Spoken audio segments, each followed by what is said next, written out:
আশা করি আমার প্রিয় বন্ধুরা সবাই খুব ভালো আছো।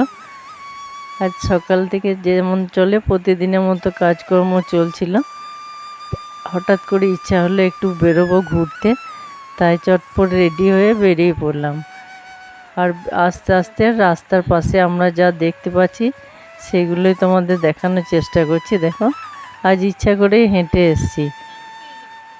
অন্য গাড়িতে টোটোতে আসলে চটপট পেরিয়ে যায়, সেগুলো বুঝতে পারি না, তাই আজকে হেঁটে হেঁটে এলাম বাস স্ট্যান্ড অবধি। দেখো কত সুন্দর লাগছে বর্ষার দৃশ্য দেখতে।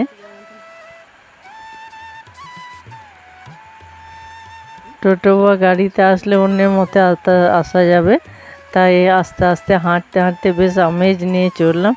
আর এখানে মাঠগুলো রেডি করেছে, ধান পোতার কাজ চলছে সব। অনেক দিন পরে বৃষ্টি হলো, তাই এখানে খুব জোরদার চলছে এখন। এবার পুরোটাই সঙ্গে থাকবে, দেখো খুব ভালো লাগবে যেখানে নিয়ে যাব। সব সময় আসা হয় না, প্রতি বছরও আসা যায় না, এত সুন্দর একটু জায়গা।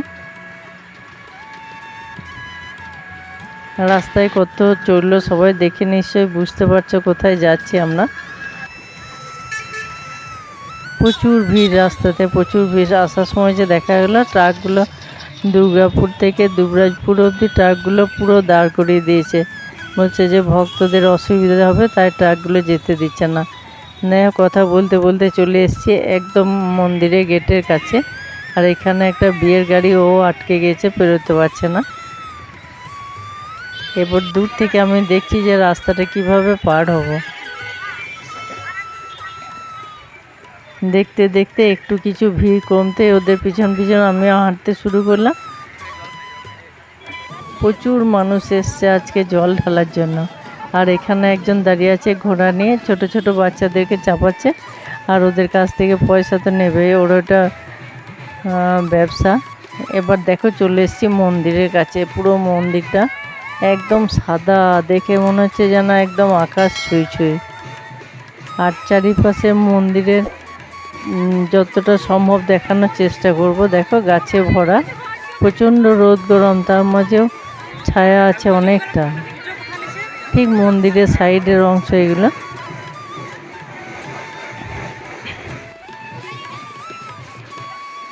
এটাইতে ছিল শেষ সোমবার, তাই জল ঢালা প্রচুর ভিড় এখানে।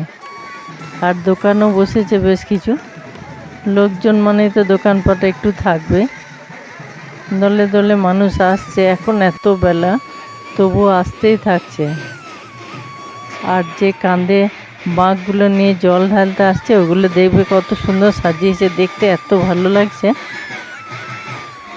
আর এখানে আছে যে ভক্তরা দূর থেকে আসে, রাতে থাকে আর এখানে বিশ্রাম করে, তারপর ওদের খাওয়া দাওয়ার ব্যবস্থা আছে, ওই জায়গাটাও দেখাবো। অনেক দূর থেকে আসে, তাই রাতে না আসলে ওরা ঠিক সময়ে জল ঢালতে পারে না। দেখো এখানে বাঁকগুলো কত সুন্দর সাজিয়েছে, দুধ থাকে জল থাকে। আর এই মন্দিরের সিস্টেমটা এত সুন্দর, একদিকে উঠবে জল ঢালার পর আরেক দিকে নেমে আসতে পারবে। এখন বাজে 12টা, 12:30, তবুও এত ভিড়, এখনো লোক আসতেই থাকছে। আর এখানে মন্দিরের একটু সাইডে আছে ছোট্ট একটা আরেকটা শিব, এরা নিশ্চিন্তে দুজন মিলে পুজো করছে। আর এরাও অনেক দূরে। এত জোর চিৎকার করে আসছে, আমি তো চমকে উঠেছিলাম, ফোনটা ভাবলাম ছেড়েই ফেলবো হাত থেকে।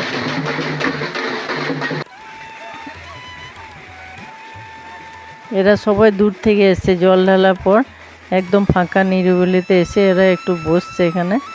আর এখানে সব থেকে আশ্চর্য ব্যাপার দেখো, পাথর পাথর পাথর। এই পাথর কোথা থেকে এসছে, কিভাবে এসছে, এটাই আশ্চর্যের ব্যাপার। কেউ এর এখনো রহস্যের কিনারা বার করতে পারেনি। প্রত্যেকটি জায়গায় যত দেখছি কত সুন্দর লাগছে বাঁকগুলো দেখতে।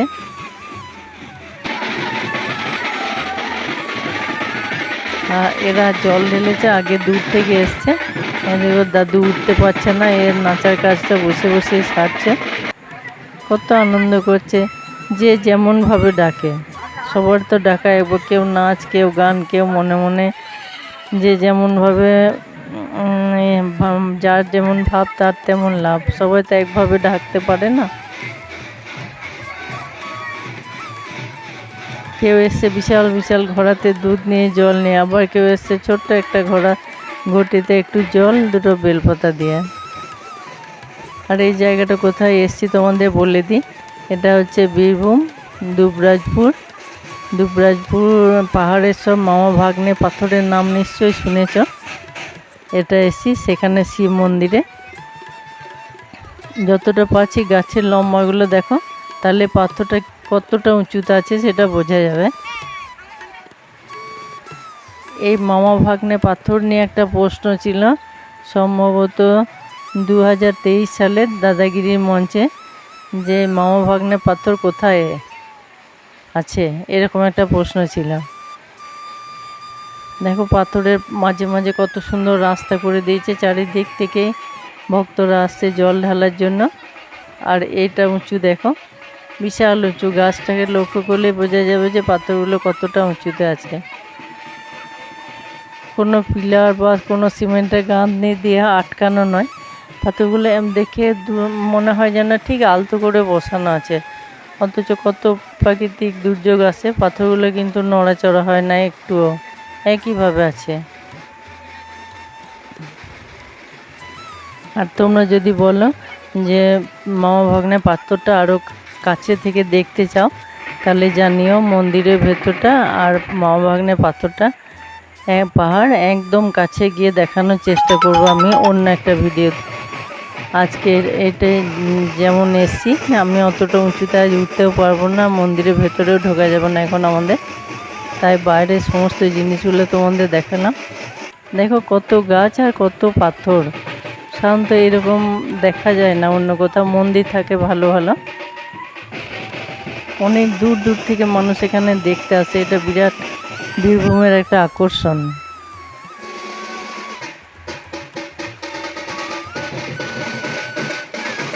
চারিদিকে দেখে মনে হচ্ছে যে একই রাস্তা, কিন্তু তা মনে হচ্ছে না, কি মনে হলেও অনেক অনেক রাস্তায় এক পাশ দিকে। আর ভক্তরা যারা দূর থেকে আসে দেখো কীভাবে আনন্দ করে, কোনো ক্লান্তি থাকে না, কিছু না। ওরা এখানে খাওয়া দাওয়ার ব্যবস্থা আছে, এগুলো অনেক দূর থেকে আসছে। আর খাওয়া দাওয়া সেরে ওরা এখানে দেখালাম যে আগে বড় জায়গাটা, ওখানে থেমে যায়। এরপর প্রণাম করে বেরিয়ে পড়লাম আমরা বাইরে। আর একটা এই মিষ্টির দোকানটা খুব ভালো দোকান, এখান থেকে একটু মিষ্টি নিয়ে এরপর বেরিয়ে পড়বো বাড়ির দিকে। তাড়াহুড়ো করে দেখালাম, অনেকটা দেরি হলো। যে যে ধৈর্য ধরে দেখেছে জানাবে কেমন লাগলো। আর পরেরটা যদি দেখতে চাও তাহলে অবশ্যই জানিও। টাটা, আসি, আবার দেখা হবে।